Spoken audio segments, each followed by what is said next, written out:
improve? I believe so. You definitely get better. You play better opponents, and when the games are more like you're playing as a team, you're going to learn more as opposed to just playing everyone on his own, you're going to learn less. So it definitely has something to do with it. And something I like to say to my team as well is actually it's always good to aim to have high MMR because when you play to get high MMR, you're actually going to learn the game better because you know what works against what, who's going to win, what matchups are better, what heroes actually work in this meta. So it's very impressive that they have like 3 8K players. It means a lot, actually.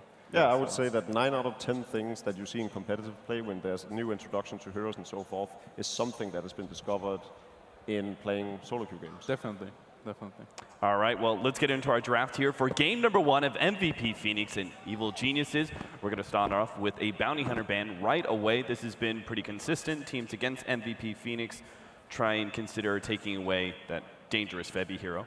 So Nature's Prophet is probably the key hero in this matchup. Yes. I don't think either side wants to ban it out, but whoever has first pick, I think it's going to be a bit of a standoff in the sense that what is the trade we can get by letting them have Nature's Prophet? For instance, the Invoker would then be the second in line. We've seen both teams play a lot of Invoker throughout the tournament. And is it worthwhile banning it when you have second pick?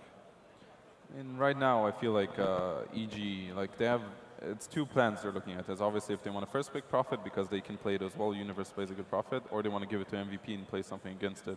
So they do go for Prophet, which I think is a pretty safe choice. They play it well, and they know MVP plays it extremely well, even though you can counter Prophet, but for some reason MVP isn't playing so well with it that you just don't want to give it to them. Yeah, exactly. So I think the follow-up needs to be Invoker. I think MVP respects that combo so much that there's no way they're going to give it over to EG, especially not after seeing Sumail play it a lot. This is probably going to be our trade-offs back and forth, Exactly. right? For our 1-2 Exactly. Furion versus the Invoker. It'll definitely be Invoker. The thing that's interesting is that I know for sure they want Spectre, because Spectre is, first of all, good against Prophet, it's good with Invoker, and it's one of their best heroes. And if they don't pick it now, it's going to be banned out. They usually don't first do Spectre, so I think they might go Invoke a line here, or if they're being really ballsy, they'll actually just take Invoke to Spectre, which is a bit weird, but they go with Witch Doctor instead. Which is also a bit weird, I think. I think that's a bit... It's okay, because Witch Doctor is good against Prophet in lane because you stun the trees and you can kind of kill them off fairly decently.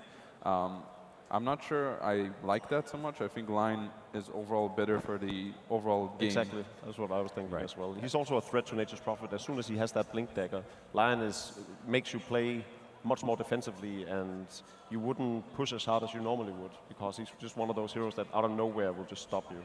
But you can say that's rather telling, right? That MVP Phoenix are going to focus so heavily on being able to secure their lanes, and perhaps that'll play into our future strategy. The Death Prophet is going to be the response from Evil Geniuses, an early DP pickup, starting with both your offlane and mid cores as well. It's both the laning against the Invoker as well as wanting to match that early game pressure that they know is going to come out from MVP. We've talked about how EG is more of a laid-back team that takes the game in the later stages of the game, whereas MVP is definitely an all-in team that constantly fights. We saw it against Complexity, who also tried to match that aggression. Actually did a fairly good job at doing so, which led to these entertaining matches. And after EG just played Navi, I think they're afraid of falling behind in the early stages of the game. So they want to be able to, first of all, push down towers the same speed that MVP Phoenix has been known to do when they have Nature's Prophet, and then also be able to fight them very early on. And Death Prophet is really good at that. So the idea perhaps being that if you're going to be putting so much pressure on the Nature's Prophet, that means you're less likely to be able to deal with this Death Prophet, who should be able to beat out the Invoker, right? This is just a natural response of being able to, okay, if you're putting pressure on the offlane, we'll put pressure on your mid. Yeah, I think it's a very solid pick. I think DP is definitely okay here because, like, first of all, it's an okay matchup against Invoker middle, and considering it's Radiant DP, like against Invoker, that means with +1 any hero from EG, like it's gonna be, like you can kill Invoker actually. And besides that, if you look at the overall view of the game, what's going to happen is that at some point, EG is just going to go down middle with all the heroes smoked, and DP ulti popped, and they're going to kill Invoker with Prophet TPing in and getting the tower, and DP is really good at that. So I think I prefer EG's opener, and I also think they made 2 correct bans here. Spectre, obviously, we said it's MVP's favorite, one of their favorite heroes, and Batrider is a hero they also like a lot against Prophet. So I think their 2 bans are very correct right now. Yeah, Bad Rider works really well against Nature's Prophet just because Sprout is eliminated right away, and then he can jump in on the Death Prophet and take her out of the equation as well with the lasso later on in the game. For the Spectre ban, Evil Genius has actually been known to like the Spectre, but they pick it much later in the stages of the game than Phoenix does. So, as Tal was saying, MVP would probably pick it up around the 3rd pick, whereas EG would tend to always wait until the 5th pick. If there's one thing we've seen throughout the tournament, it's that they wait with picking their carry until the 5th pick. Absolutely. Talk about offlaners then. If Bat Rider is going to be banned away, what's left in the pool? Beastmaster immediately jumps to my mind. Anything else that's pretty important? Because you do need something that's going to be able to pressure that Death Prophet, right? The Darkseer combos incredibly well with both Witch Doctor and Invoker. So I don't fault them for this, but it has been very lackluster throughout this particular tournament. It did pretty well in Shanghai, but maybe it's just a coincidence. I mean, it's a very small scope of games to judge it off. I think Darkseer is all right here. I mean, like there are not that many offlaners you really want in this meta, and I haven't really seen them run Beastmaster. So yeah. I think Darkseer was their next in line. And now the question is, what carry hero will they pair it up with? Because Spectre is gone, and that's probably the best one they wanted. It's a Gyrocopter still. Works really well against Nature's Prophet too. I don't think they've ever run it before, or not very lately. They usually prefer some melee carry, you know, Juggernauts. Yeah. And, not the Jugger is specifically that good this game, but it's not half bad either. Natural Battle Fury builder, so doesn't care about Sprout. I don't like Jugger that much, but considering it's MVP, that's when I said they only have a couple of strats because they run very similar heroes all the time. And EG's done a pretty good job so far in this draft. So far I'm favoring EG, and this pick's probably going to be some support. Most likely PPD's here, or actually go Jaro. So this I wanted to bring up earlier. I actually feel like, ironically, EG is known to be this more passive, we're going to farm up and then we're going to outskill you. But I feel like they play their best when they're pushing the same way all other teams look their best, because this meta just favors pushing so highly that when they go for this Draw Ranger strat, I think that's the most convincing win we've seen them take so far. With the Visage and the Vengeful Spirit. Particularly the way that we saw them control Na'Vi, right? Exactly. By being able to set the tone first. Yeah. And so yesterday they had this Lycan, you know, the triple core strategy with the Death Prophet, the Lone Druid, and the Lycan. They weren't as convincing, but it clearly showed that pushing is probably the hardest thing to deal with at present time. I think PL might come up now. They need some hero that can deal with Drow, and because Spectre is one of the best ones and it's gone, PL is kind of next in line. Some hero that can actually fight early on and also basically be on top of Drow by spamming lances. It's really a difficult spot for MVP now because their timings are not that quick to stop EG. I think EG is definitely winning this draft, and they go with Tusk instead. But I think if EG actually bans out PL, I don't see what MVP can salvage this draft with right now. I still think the Gyrocopter is a very worthwhile pickup. Can keep them at bay. And now Gyro definitely became better if PL is banned out. It's good against Visage, and they can fight early on. So they need to ban out the Vengeful Spirit. That seems so. Out. It's already out. Never mind. But I do agree that if they don't get a PL here, Gyro is decent for them. Like they need somewhere to fight them. What's interesting is the Wisp just went through the draft entirely, and one of the reasons that happened is because, as you were saying, they had this sort of cookie cutter lineup with the Wisp Bristleback, and you don't want to have a Bristleback because then you go into extended fights, and that's where Death Prophet kind of shines. You want to burst her down. You don't want to take these fights that last several minutes, because that's when Exorcism is the best. All right. These guys are crazy, but they're crazy good. And an Earthshaker is the immediate response. Evil Geniuses will pull out the support ES that we haven't seen in quite some time. That makes you happy. It does make me happy, but I actually would have loved to see Oracle here, but that's just me.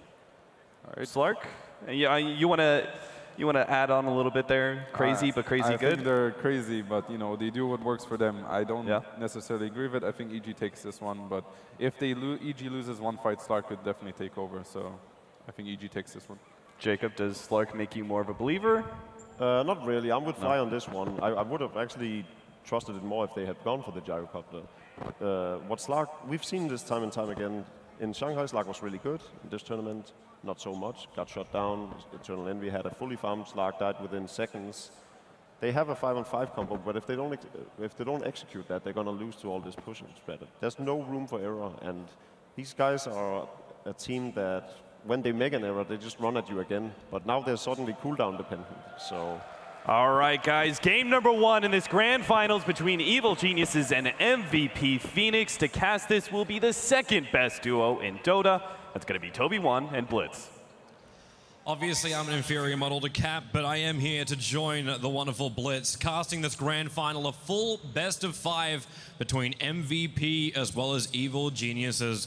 Blitz, the panel gave their thoughts on the draft, but I really want to hear yours. I think MVP, the reason why they take the Slark is, one, it's a QO hero. I'm almost certain that they wanted the Spectre, by the way, but EG, I think, recognized that, because this was the same setup that they used against, who was the team that they just played? Cole. That's Complexity. Yes. They opened up with the Invoker Witch Doctor. Those are 2 heroes that set up Chaos for the Invoker, for the Slark, or the Spectre. And the Slark works pretty well against the Drow if you can get on top of her, but that's the issue, is that EG decide to go for the 5-man. The hero just doesn't do a whole lot. And so Jacob was almost entirely correct when he said there's very little room for error in a lineup like this. The Spectre is a lot more forgiving just because you can continue to push things late game, and your ultimate provides so much when it comes to team fights. And they're trying to sort of one-to-one swap the hero, but definitely doesn't do the same. It won't do the same, but at least it does play to MVP's strengths, is their ability to fight nice and early on. And it's a comfort zone for MVP. You're coming into the grand final. Obviously, these guys, they're wonderful guys. They're here to have a lot of fun, but they're also here to win their first ever, actually, LAN finals. There was the MPGL, which MVP Hot 6 won, but not a single member of this MVP roster was part of that. So they are looking to claim their first big title. Yeah. Wasn't Forev on that team? I don't believe so. Not at the MPGL. Okay. I remember he was on the Hot 6 roster, but I wasn't 100% sure. But this top lane, Universe is going to do pretty well just because he's against a Witch Doctor solo. You can just send one of the treants at a time. And when it comes to trading right-click hits, the Draw Aura is always going to help out. And we watched Fear earlier today do this same kind of thing over on the Visage. Just zone out the offlane. So for Rev, if it was a little bit later, obviously Grave Chill combining it with Fissure is a great combination if you can lock that Darkseer in. I don't really feel like you got the kill power from the Drow Ranger though. Because how is Arteezy really meant to follow those 2 in?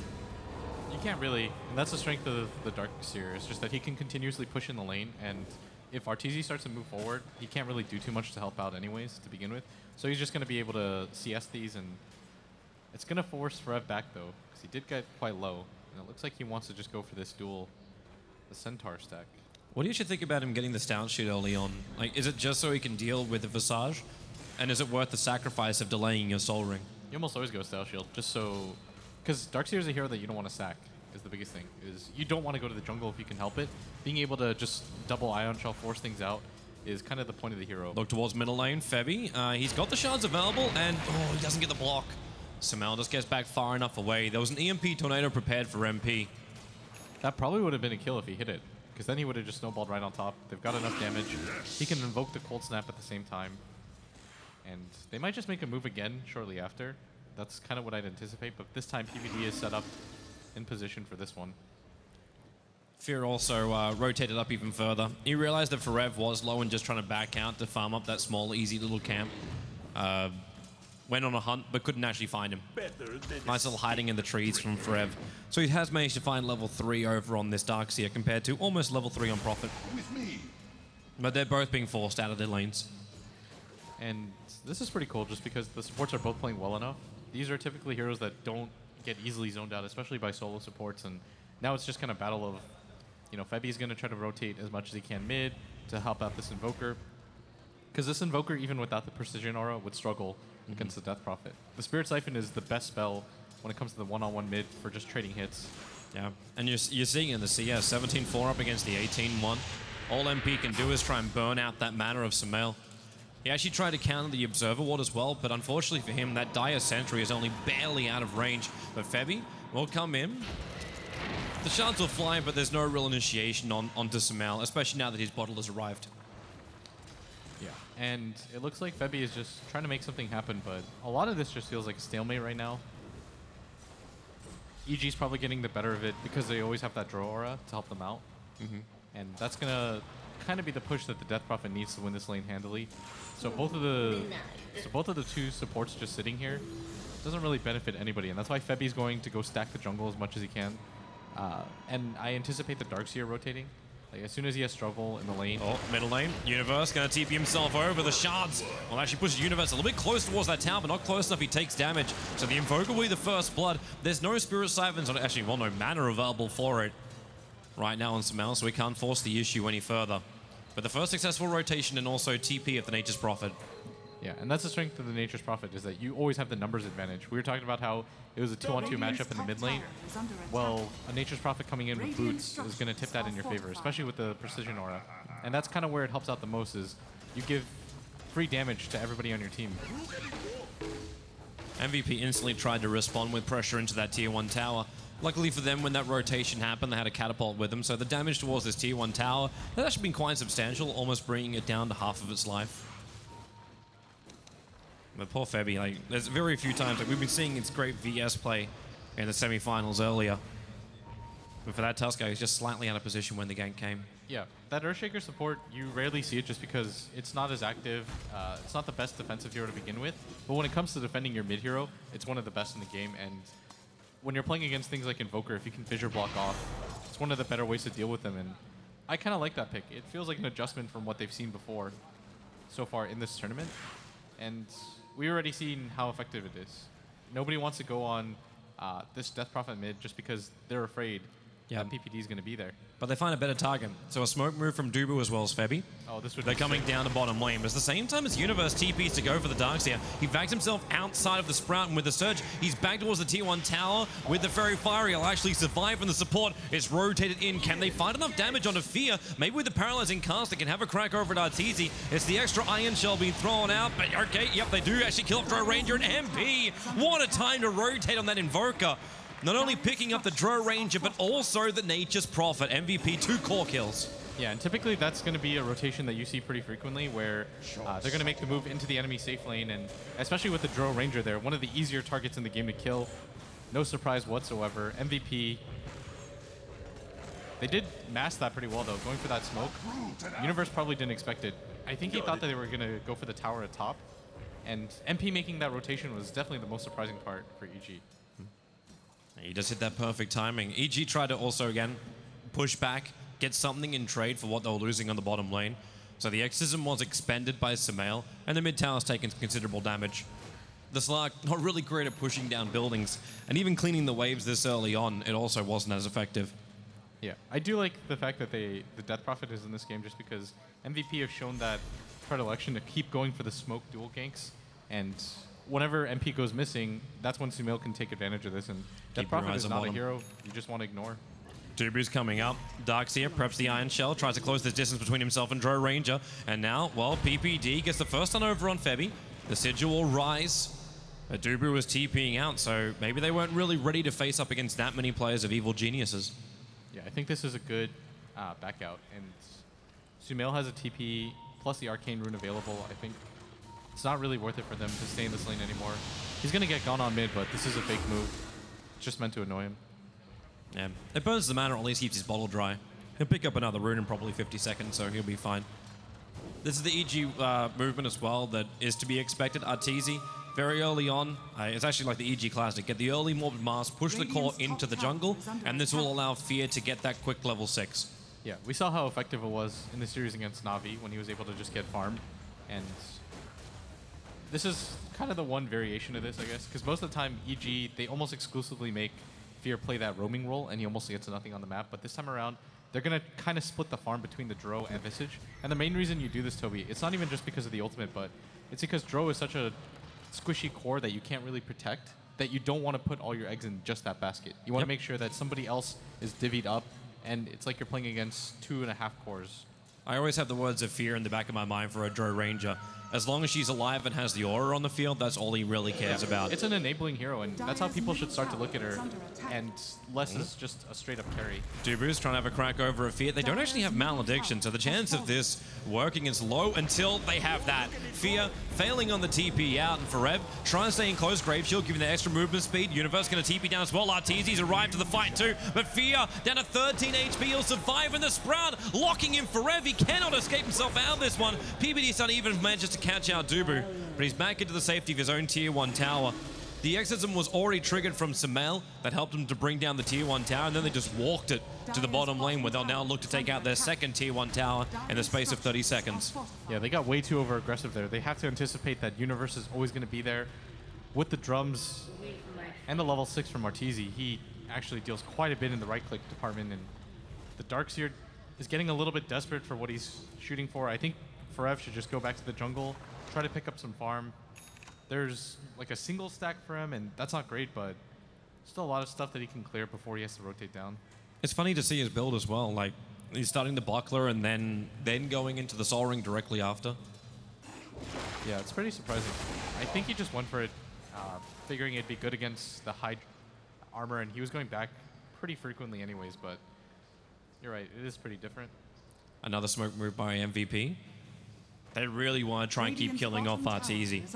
Yeah. But if you want an example of like someone who plays Drow Ranger doesn't care if he dies, Arteezy is most definitely that. Tornado going to fly out, Shard as well. The EMP going to burn out all of PPD's mana. Thanks to the Cold Snap, he never got the fissure off.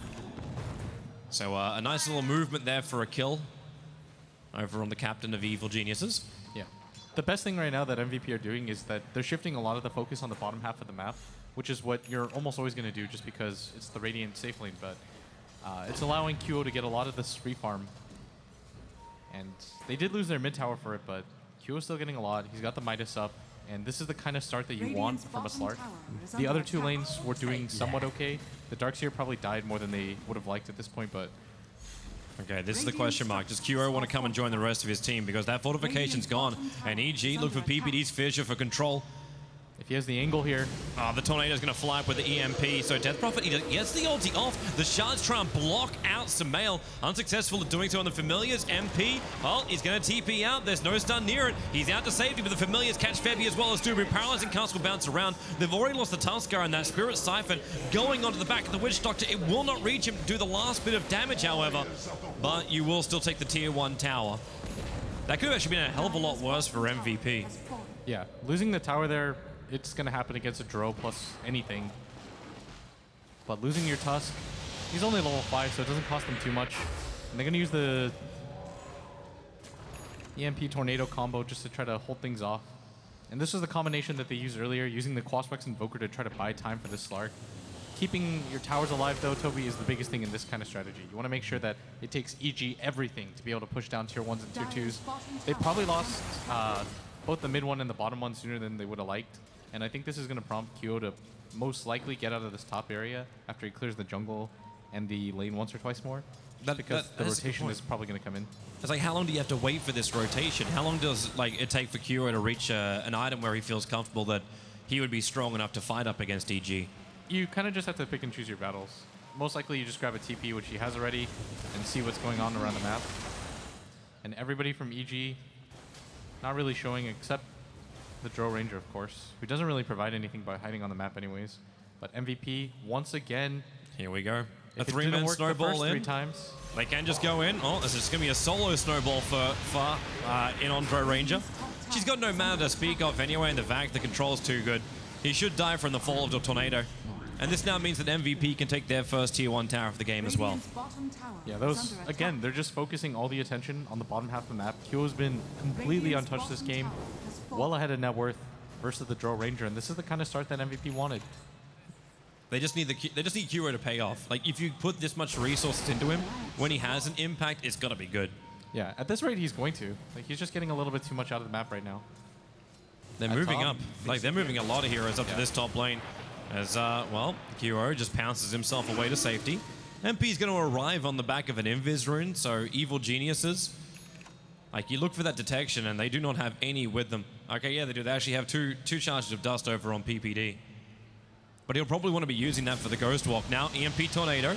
Who do you really catch? It's going to be Universe. The shards lock him in nicely. The follow-up Snowball and the jump in from QO. Caught Fear on the back line. So Millie's making this a little bit harder for him. He's inside the Shadow Dance with the Gust back. QO needs to get himself out of this one. It's a 1-for-1 trade-off so far with a profit for the Tusker. But with extra help of Zamail, he just wipes through, getting himself a double kill on the back of the Crypt Swarm, killing off that poor little Slark as Dubu into the tree line. He cannot TP himself out. It's currently on cooldown. And again, after a fight, Exorcism can do damage into a tower. Yeah, this is a really nice setup from EG, and this is exactly what we're talking about. That might prove to be an issue for MVP. Just when you go for the fight like this. Rev went for a double, and then the Fissure, the Familiars, again, perfectly positioned here by Fear. PPD's on the chase after MP, but as the Prophet TP forward from Universe, he's got Sprout available just to ensure that Invoker does not run away. And Evil Geniuses, time and time again, they're catching out MVP, and MVP are willingly letting themselves get caught. Yeah, it's less about catching them and more that MVP seems way too comfortable taking fights like this. Slark is not a hero like Spectre, and MVP is treating it as if they can get into these team fights. If they give up that tower, maybe even just an MP +2 up there, they can defend it for 2 or 3 minutes, allow the Slark to continue to get huge, but they take these engagements when QO barely has any mana. All he had enough for was all of his spells once. Like, he popped the Shadow Dance, he had no mana to leap out right after, immediately dies, blows the huge advantage that he had. He was almost 1k above the Death Prophet, and even more so above the Joe Ranger, and they were doing fine. It feels like they're just wasting that opportunity. Got it. It does feel that way. They need to find another way back into it then. Kira is getting a large amount of money. He can afford a Blink Dagger now if he wants to. MVP going to catch out PPD. Observe. Well, it's just a Paralyzing Cask and Shards. PPD actually going to be pushed outside of the Shards. But EG now know that MVP are trying to take over the EG jungle. Yeah. And MVP just have to be patient, because what EG right now are doing really well is that they're protecting each other. None of their lanes are being pushed out either, so it's really hard for MVP to get any sort of rotations going. That's pretty key for them, as Arteezy's just going to get gone on and killed. Kiro, it looks almost too easy for him to do this. He does use his Shadow Dance, just as a safety kind of thing. Yeah, he's really showing why they decided to pick the Slark into the Joe Ranger. Almost nothing Arteezy can do there, even with a pretty decent amount of farm. Well, tier 1 town, a little bit of damage. PPD tries to stall it up. His Fissure really only damages the melee creep, but Universe has already added a lot more pressure to the bottom lane, and you've still got Fear doing his split push thing. He's actually almost got his Aghanim Scepter. This is the last 1k item. Yeah. So we're on course for like a 17, 18 minute Ags for the Visage. And this is just the farm distribution that EG have chosen. The Drow Ranger is not meant to be your typical one position carry like we talked about. This is kind of just your side hero that enables out all the other heroes in the game. And they're going to smoke up. Pretty good attempt right now because all the lanes are pushed out. If, for example, Toby, the top tower was pushing in, then if nobody from EG shows up, then MVP can just kind of deduce that something's going on. But because most of the lanes are pushed in, it's a lot less obvious. And Forev is kind of sensing things out, and that's why you notice everybody from MVP playing super far back. You notice even MP at top, who has the Ghost Walk, he doesn't really want to show up because the lanes are pushed in. And this is something that EG do so well. Well, right now, MVP. They'll have to see. Here comes that Sigil. It's going to scan out what EG is attempting to do, and that's kill off Roshan. Now, he's pretty damn low already. They need to get themselves in there. QO blinks himself forward, chasing up after Arteezy. The Fidget trying to create some space with the Shadow Dance. QO can keep fighting, but the Witch Doctor Death Ward doesn't really do enough. Now for Rev with a great zoning wall. EG will have a hard time fighting here inside the river, but then again, they're still underneath that ulti of Samel. They need to kill him off, and they've done so. Arteezy also very, very low on life. He was locked in by Universe's own Sprout. It looked like it was actually isolating out the Tusker at the same time. But a perfect Fissure. These Familiars, they have to be picked off because Dubu's dying to him too quickly, and Fear just re-summons the Echo Slam, helping with the extra damage. It's still a 2-for-2 trade-off. MP versus Universe, but Universe currently with a better advantage ground. He'll have his Sprout up in 1 second time. Can he actually lock MP in? He's a little bit too far away with a call snap, but MP's turn. It means he now comes in range with the Familiars following. The perfect drop down. Does Kuro get it too? Yes, he will. He finds that kill over a solo one on the Drow Ranger. But still, Fear is having so much success in these fights. His Aghanims is now done. He does so much damage, you're right, but at the same time, the Slark, EG had a lot of trouble locking him down, and most importantly, both the main cores from EG down. And Slark's level 14 now. The Midas is really starting to pay off when it comes to levels. And if you just compare him to Arteezy, for example, 10 versus 14, The Drow Ranger already struggling against the Slark. He's about to pick up another major item. And Kyo's at the time of his life in this game. And this is the kind of fight that MVP wants to take. Small enclosed areas where you can get things off, like the wall, like the Death Ward, in conjunction with things like the Tornado and the EMP. And now they spot the low Roshan. Kyo's just going to get out of there. It's almost like immediately going to go for the wraparound. Wow, did he actually? It feels like he just baited them in by showing that he went in, and now Death Prophet Exorcism's going to trigger. It's off cooldown again, but MVP, they've managed to basically loop themselves around the back. PPD is the isolated one, but in comes QO once again. Roshan solo is almost at the EMP in a really great position. PPD is going to be out of mana, and the Death Ward from Dubu in a great position. It'll be almost a full duration out for him, hitting everyone from EG, but it's still a 1-for-1 trade-off. And Dubu needs to get himself away from Sumail. Very difficult to do. His Paralyzing Cast will come back off cooldown now. But if he turns for this one, yeah, he was dead anyway. It'll create space for the rest of his team. Speaking of which, Forev wasn't even there. The mech carrier never even joined the fight. It's like MVP are trying to play, well, smoke and mirrors. Yeah, they wanted to be able to pick off 1 or 2 heroes in the exit of that, and then maybe they can re-engage the fight. But the Darkseer was such a huge hero for them in the initial fight. Getting the vacuum wall off, even if it wasn't the best vacuum wall, it's still something. It creates a path that EG just don't want to fight around. Plus the mech, like you talked about, is pretty significant for them. It's actually more than a mech now because they got him that space. It's a full Greaves. Yeah, and QO probably going to pick up the Scotty next.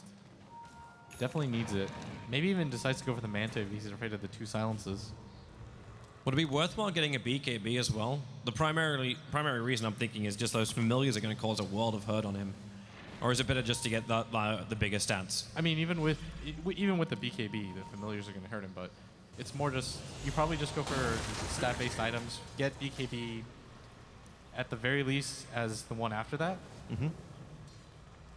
If anything, I feel like you just go Scotty into BKB, and then it's almost impossible for Kyo to die in a game like this. Well, Kyo jumping in again on Arteezy.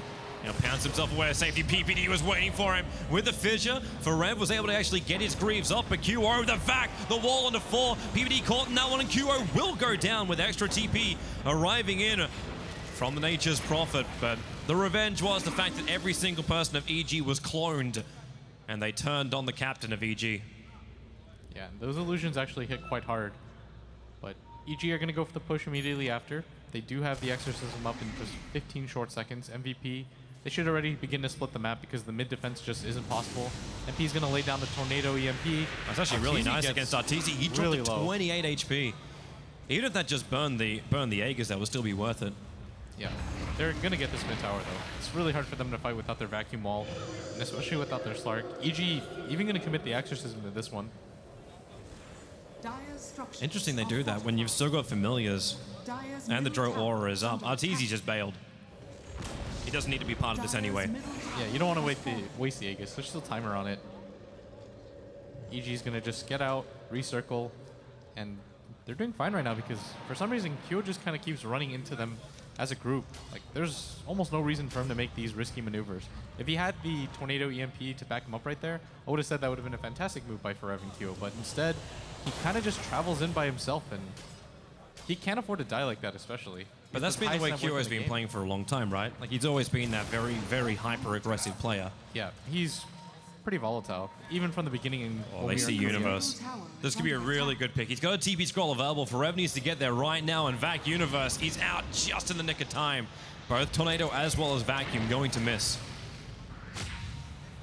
MVP, they devoted a lot of heroes to that. EG, what they're going to do is just push out the lanes now, make it really difficult for MVP to show themselves on the map, and you constantly just play the information game as a result. MVP forced to farm in the jungle, but EG are just going to move themselves up as a result. Because they know that MVP's there. Where else could they be? They're not showing on the bottom half of the map. Yep. Nobody's defending in or pushing in mid. Arteezy's still alive. That means EG can continue to just play really greedy. There is the advantage of MVP doing this because the bottom lane's pushing in so far. Like, they do control around the Rosh area. Maybe a little bit too early because Roshan spawns up a long time from now. No, that's completely irrelevant for EG. It doesn't matter? Yeah, because they're just going to immediately go for this top push, and MVP, they're trying to play this jungle game, but EG just moved themselves up, and they're going to take this tower before they have any chance to respond. True, and of course the momentum will just swing back. Got to remember EG's going to profit, right? Yeah, that's going to be a dead. tier 2 tower top, and they have the Arcane Rune. They could, if they wanted, just go for the tier 3 as well. And I think that's the play. 18 seconds, that Exorcism is back up again. The tier 2 tower is not dying fast enough, so they are already TPing themselves back MVP. EMP Tornado, just going to be the Tornado for now. Chips down low of the wave. Fabi's still got his shards available too, and they'll take care of most of the rest of the wave that's there. Yeah, without the glyph available, this makes it really hard for MVP to hold. Well, there's the Exorcism QO. He's straight in again for Rev, getting stunned up, gusted as well. The EMP will burn Drow Ranger dry. Remember, you've still got the Aegis Immortal on Arteezy. And they start hitting into the base. The double vac wall does nice. QO again. He really wants that Drow Ranger with the Shadow Dance. It's not going to be enough. The familiar drop downs. Two of them are able to connect, and then PPD with that fissure. Able to find him too, but Samal not in the greatest position of all, but the Tusker, I don't think he really wanted to willingly snowball himself into this one, but Febby way too deep. EG just backed up when they saw the snowball coming, and now they can just reinsert into the top lane. And EMP Tornado, MP is really stalling this game up as much as he possibly can.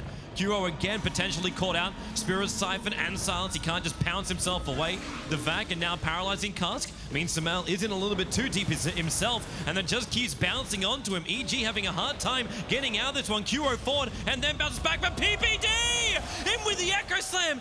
He needs more follow-up damage. In the end of the day, it looked good, it looked flashy, but it achieved very, very little. At the very least, it bought them enough time to go for that range Rax, and they are successful in that attempt, but that could have been a lot worse for EG. There was a time period where Sumail had less than 200 HP, Arteezy was already backpedaling.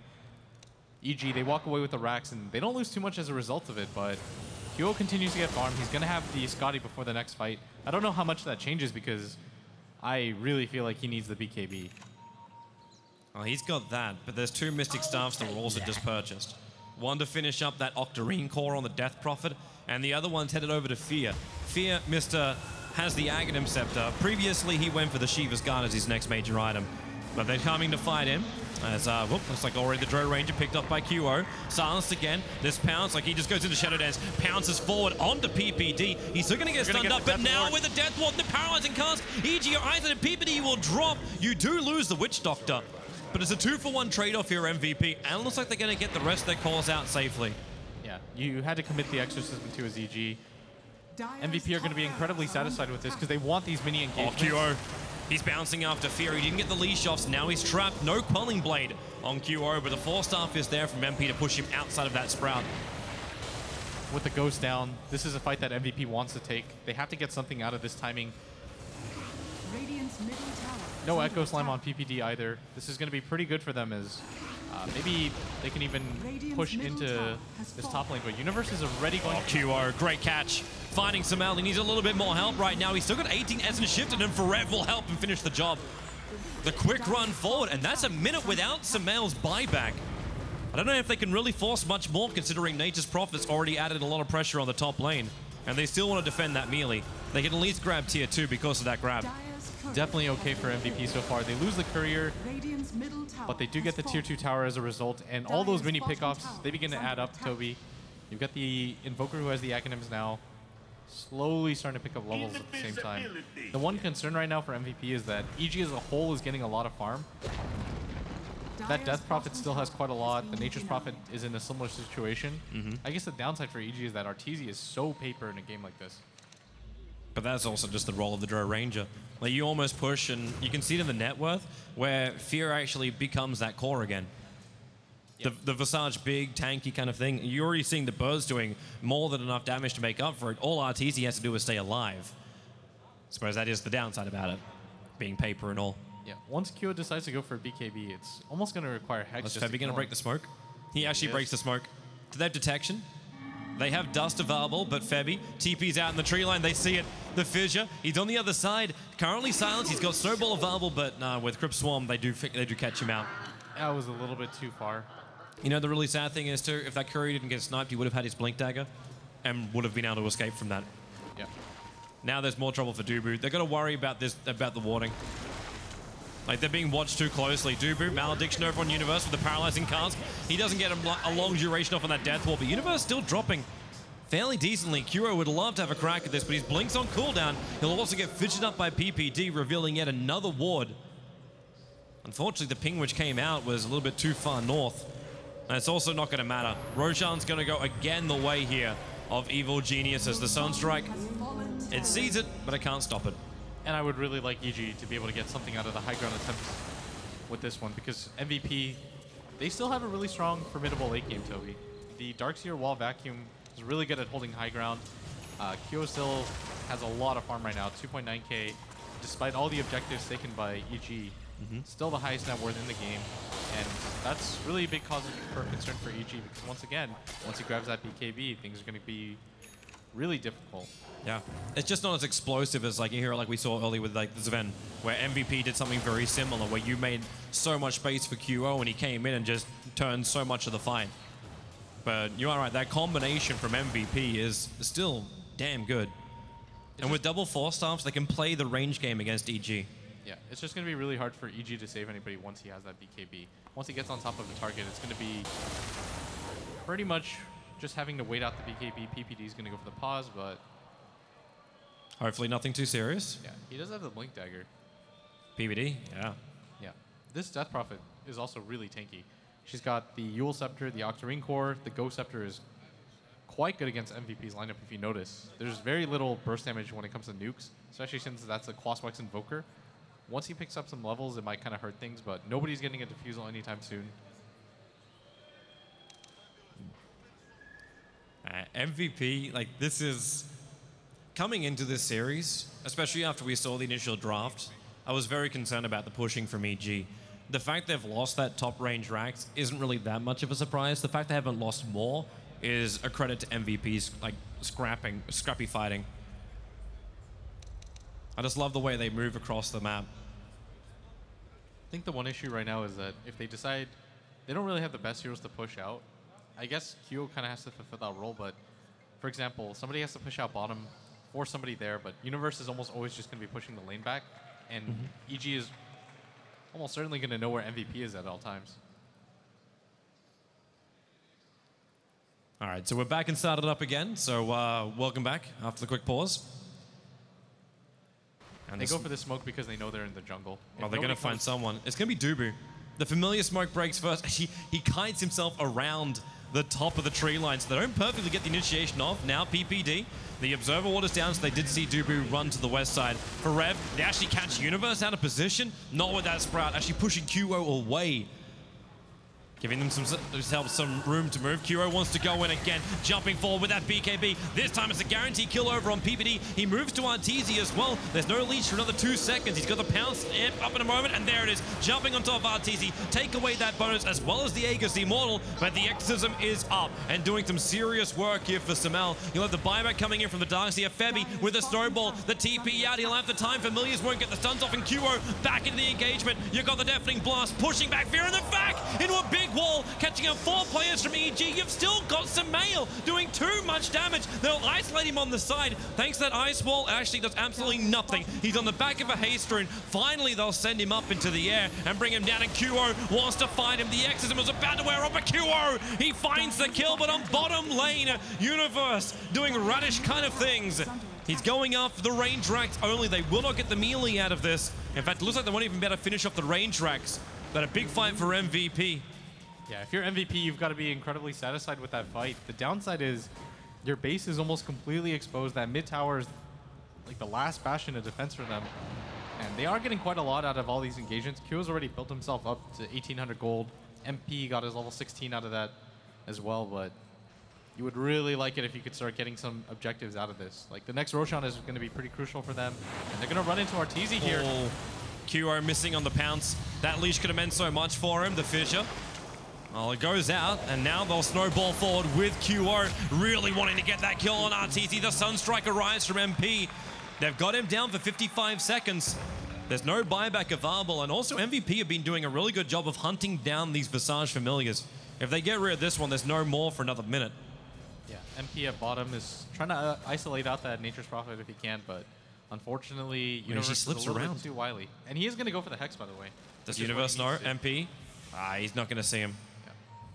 I really think he needs that Hex. If they're going to be able to deal with that Slark, it's the best investment that he can make right now. You're talking on for MP? No, for Universe. Universe? Okay. He has one finished now. But he's going to need it. It's kind of their only way to kill Slark right now. You saw they were fairly successful with the physical damage, but when he popped the BKB, they actually just had to watch PPD die. Is Universe going to have enough life with the Scythe device as well to survive if Slark goes on him? Hey, he has 1800 HP. He's never going to be the first target in the game. Usually you're going to go for people based on this like weird formula in people's heads where you go for the heroes that deal the most damage versus how tanky they are. For a hero like Arteezy, he deals a lot of damage, and he makes his team deal a ton of damage, but only has 1300 HP, no defensive capabilities, no BKB on him. So he's always a great target. That Alacrity pounce up. PPD too quick on the blink, though. That Dire Observer ward is allowing QO to know exactly what he is up against. And now, well, he jumps forward. The Yule set to buy a little bit of space, but Sunstrike right on top of PPD. QO again, and he really doesn't care about this BKB timing. He just keeps going, pounces, gets the leash. He found the Dro Ranger. The Gus pushing it back. Shadow Dance will allow QO to just run himself away. And Sumail does not want to chase too far. In fact, now, because you know it, they just want to jump out to reinitiate. Sumail out too far, and Febby's going to help punish him. The snowball forward goes into buying the space, but another back wall from Forev, catching out two. Really Fear included. They have to get out here, MVP, because Universe are coming in. And do they have enough protection? Forev's doing everything he possibly can. The Shard's actually pushing QO outside of the Sprout. Now the Death Ward. Dubu will be stopped, but the Paralyzing Cast did so much work. Now Sumail hits the deck. Who's going to go down? Still not Febby. Someone hardly anyone for MVP. They're actually surviving. Sumail will also find that kill. They finally bring down the Darkseer. It felt like they had to work so damn hard for that one. Dubu's TP up will be successful as well. But man, MVP, they feel so hard to put down. Universe? Universe? Hello? Goodbye. I feel the opposite. I'm wondering what MVP is going to do. That Death Prophet heals so much off of that Octarine. Sumail played that positioning fight perfectly. Made all of that okay for his team, and MVP, that was their first excursion, trying to get aggressive.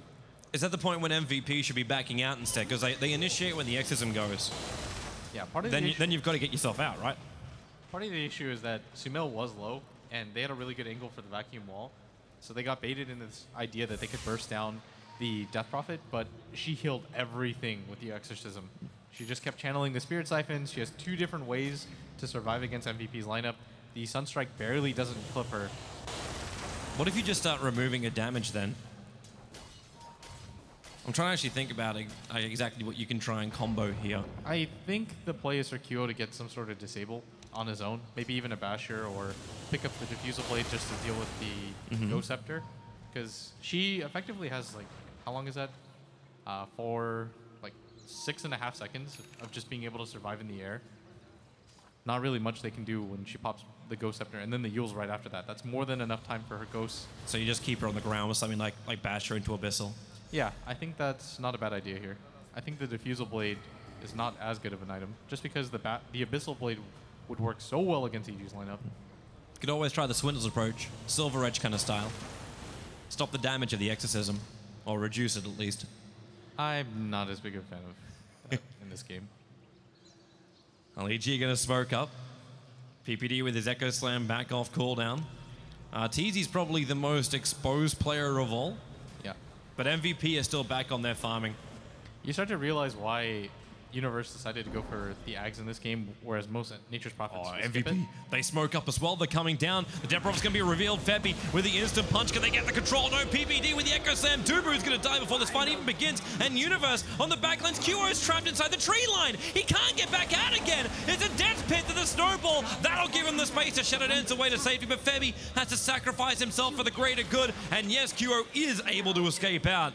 These familiars are rotating over. Can they get the stuns? Well, they try. But QO just dodges it. Slippery little sucker. EG is immediately going to go for the push too. They want to be able to use this Exorcism if at all possible. Unfortunately for them, it's just about to go down.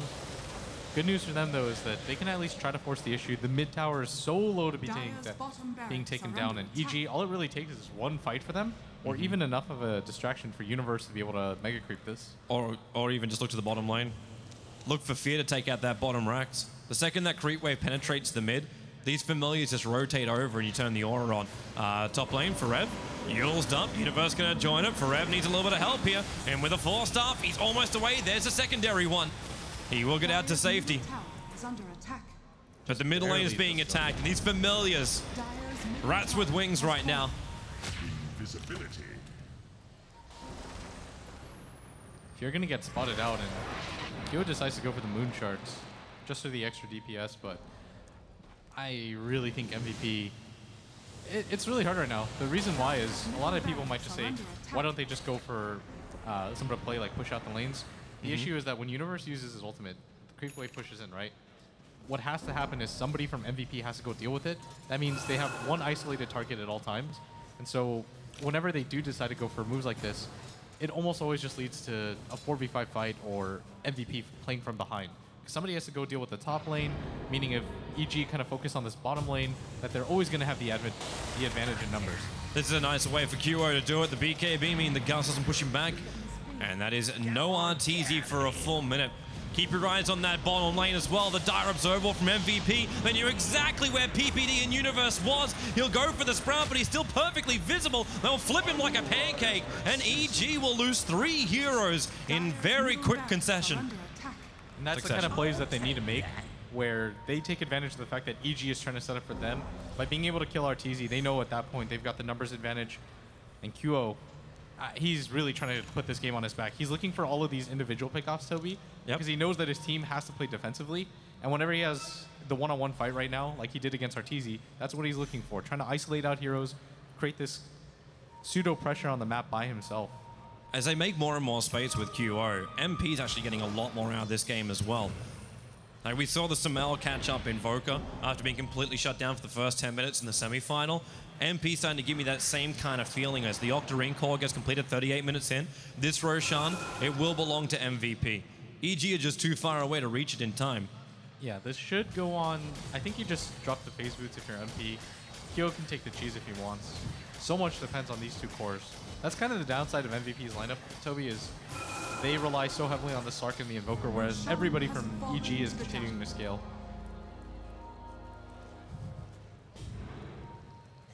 All right, run out time. Forev keeps that top lane out. He's actually, does he have the recipe on that? It's the Go Scepter for Dubu. Is this actually the Assault Cuirass or the Shivas for Forev? Almost certainly a Shivas. It's really good against the Dro and the Nature's Prophet. Works well against the birds. And Kyo's getting so much money. Even with, actually, did he consumed the Moon Shard so he could take the cheese? Yeah, that's a pretty fairly typical play. Oops.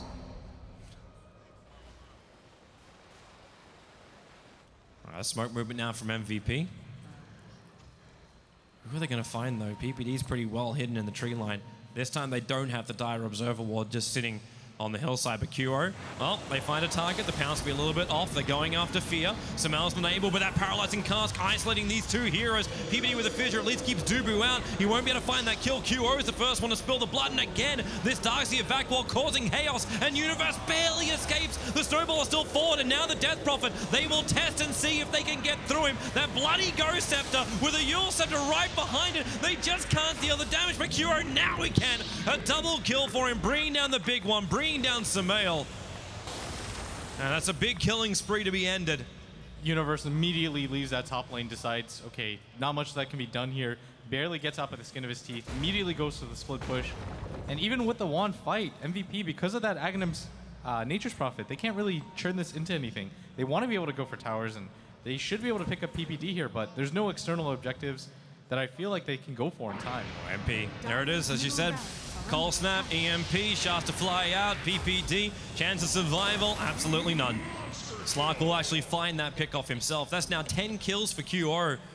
And we have ourselves Mount Ward contestants right now with 0-8 on Fevy, as well as 0-10 over on PPD. That's the base that's in trouble of MVP. They meteorite it, they take care of most of it. But again, another range racks will drop. Only the 3 melee racks remain for MVP, as these flying rats once again hit behind the lines. This is to be so frustrating for MVP. They've done such a good job at trying to keep up in this game, but EG have just played this so smartly. The way that Universe decided to itemize too, going for the early Aghanims. For a second there, I was kind of doubting it, and I said, all this does is push in the lanes, allows MVP to farm quite a bit, but it's actually just having the effect of never letting them leave their base. thought maybe a fighting build would work out a little bit better because they have the Death Prophet and a whole lot of pushing to go along with it, but Universe thinking well ahead. This is going to be a very tight game. You're seeing the swing in the graphs as well. EG held that advantage for such a long time, and almost 10,000 worth of net worth is repaired by MVP, but the experience advantage is almost 20,000 in favor of MVP. You don't really feel it to look at this map that these graphs even tell the correct story. I mean, just looking at items, especially on Kyo, you can see that he's well ahead of everybody else in the game. The issue is that they can't translate it to anything. It's actually effective gold. Yeah, once he decides to try to push out, there's always going to be treants in the way. There's always going to be birds in his base. They pretty much have to get a 5-man wipe or look for some kind of pickoff after they push in the lanes. And that's why what they're doing right now, Toby, they're forcing in lanes together as a group. This might be one of their better opportunities just because it's only the bottom lane that they have to worry about. And that's why Universe is immediately going to TP top.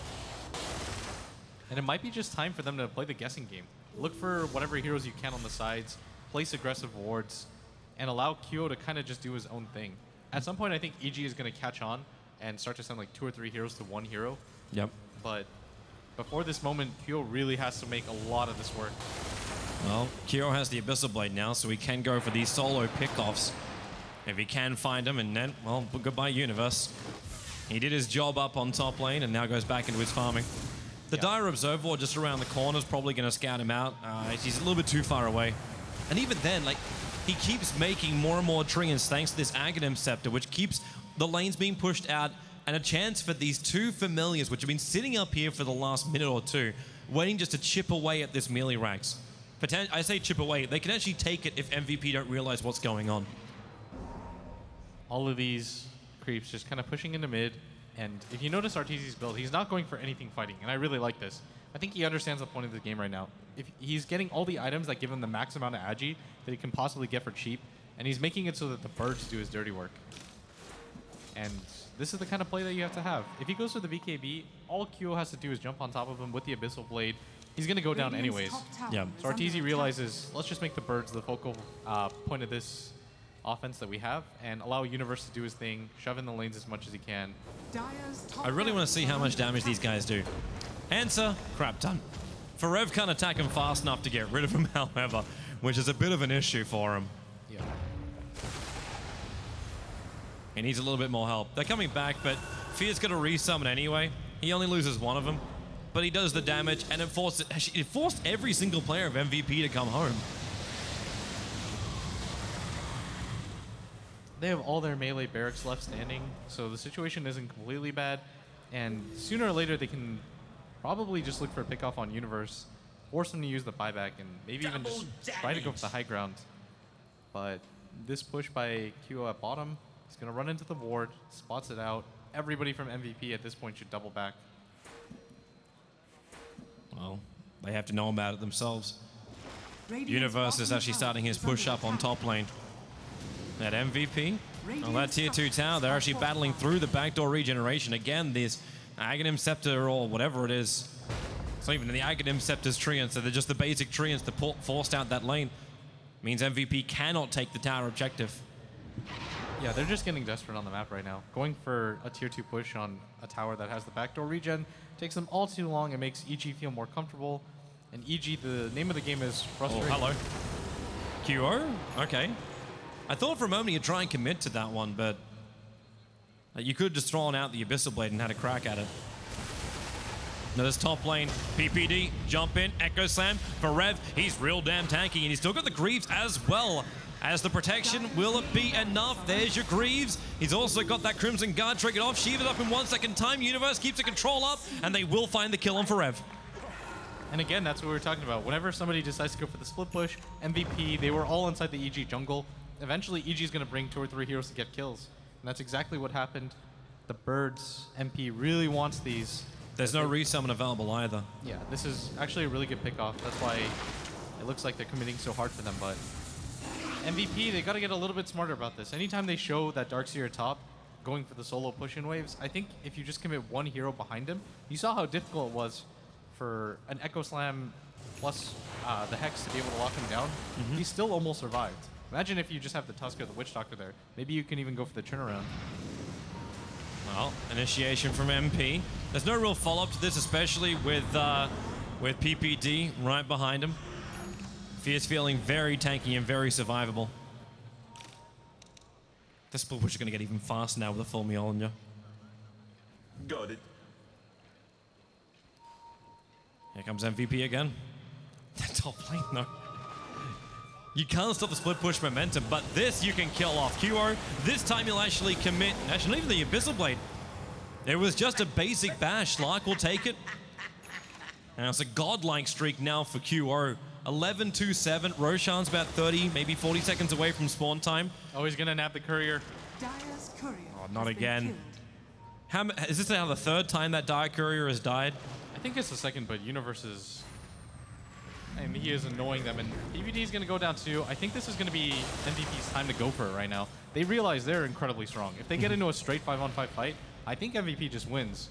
The issue is that EG is never going to allow for that to happen, but with only... Oh, the birds are actually all up. They might better get rid of him. Yeah, if he can grab some of these right here.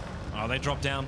They actually have to kill these. They would be down for 73 seconds, and it would kind of make Arteezy's build pointless. What a time as well to do this. Because Roshan is just spawned up. So if they can get rid of these familiars, there's no way to scout it out. Tornado, they're trying to get a little bit of extra vision and damage. The 4-star's a little bit off target. They'll get 2 of them away. And now Febby can send one of these illusions into the pit and realize that Roshan's available for killing. Yeah, they just have to keep forcing in the waves. Somebody has to go bottom. Just keep MP mid. With the Earthshaker still dead, they probably have time. And they're going to spot the Aegis here in a second. This is pretty much the only objective they can go for that doesn't cost them anything. If they show on the map for anything else, it pretty much means that EG is going to go for the split push again. Still hard to believe the state of this game. Where MVP, it's the late game decision making. What is going to work best for them? They'll have an Aegis Immortal once again, as well as another cheese. The Invoker's going to finish up his Scythe device as well. So Hex is disabled, EG's moving over. Roshan is not dying anywhere near fast enough for this. Like he's only down to 3k. But EG, they're stalling up. Like they're smoked up, but they must not be 100% certain what's going on. Roshan still ticking down, now below 1,000. So QO, he'll find this kill. The fact, Wall catch down 2. PPD looking for Dubu with a 4-star out. QO, he's trying to get rid of PPD with the Echo Sem going off. Dubu's going to find him on the back corner, so PPD, he'll trigger out from the Malediction. Meanwhile, Universe, he's got himself a double kill. They're back in the mid lane as well. These bloody familiars, they're pushing onto the melee racks. MVP has to clean house. The Darkseer will buy back into the game. But Roshan, as well as the Aegis Immortal, still got into the hands of MVP. And it looks like they got the cheese. They did drop a rather large item, being a Hand of Midas. Obviously no courier from MVP to pick that one up, so it can just be denied. I think at this game, they don't really... You don't even care? Yeah, they don't care too much about the Midas anymore. What you normally get it for, Toby, is just the levels. And he's going to replace it anyways. It'd be nice to sell. So it's just the money. Yeah, he could afford the full Hex and get the item after the cheese, but other than that, he's got the Ags Octarine as the main kind of core item build for the Invoker. What do you actually get next on the Invoker? Like, is it worthwhile going into the Refresher Orb, or does he actually need to be a fighter as well and get a BKB? BKB is really good in this game. So is the Refresher is okay, but I almost feel like it depends. I'm trying to think right now how it looks like in fights. I guess they normally go for the squishy heroes first, but if EG ever opens up, I would really like MP to have a BKB. It would definitely feel good for him. Yeah. Because what are you going to do? You hex up a Death Prophet is still the same kind of thing. Like, she's still going to go Scepter and Yule Scepter after. Yeah, Kyo just wants to go for the fight right now, though, more than anything. Doesn't want to delay this game any longer than it has to. And that's what's going on right now. They're just kind of delaying. MVP not being able to take advantage of the fact that they're so strong on this Lark. All right. So the battle continues, and once again, I keep my eyes on the Flying Rats coming in from behind for Rev. He at least can mop up these creep waves nice and quickly, but this is just that behind the lines kind of tactics. They still, like, all props to MVP. Even when you lose a tier 3 tower and you lose 3 Raptors, they've all been range Raptors. They're not having to deal with that much momentum coming out from just the merely buffed up creeps, because they don't exist, obviously. It's just these damn treants from Universe and familiars from Fear. Yeah, eventually MVP is going to kind of just get annoyed by this and say, let's go for it. The bottom lane is quite pushed in, but Again, EG, they're just splitting up the map. Nothing too new here, and Forev, he's got to be careful. He's way too far up. Universe going to get this first Hex off, and Forev, well, is he going to come back? There's the 4-star. They need another one. Fabi's going to grant it. They barely get him out, and Kuro will arrive. Dark Team looking for the initiation shard. Snowball forward. Universe is the man in the front lines. They're going for it. Universe gets his BKB off. Sprout starts the TP. They got the Death Ward. Universe, so much damage. He pops to the Invoker. They've also got the Familiars surrounded. They need a little bit more vision to make it work. Kuro trying to be 4-staffed through the trees to break the tree line and get that vision. It's not going to happen. That was the best possible hero for them to pick off. Now it's going to be hard for the lanes to push in. MP waiting by the tree line. Arteezy actually game sensing it and pinging him in. MP's trying to look for a pick off on his own. He does have that Hex available. And Arteezy, we talked about it, he has almost no survivability. PPD is going to be found out here. Almost immediately goes down, and Arteezy's being pinged out. But with Universe dead, they could actually go for this now. This bottom tier 2 should be theirs. Yeah, because there's no trade-off.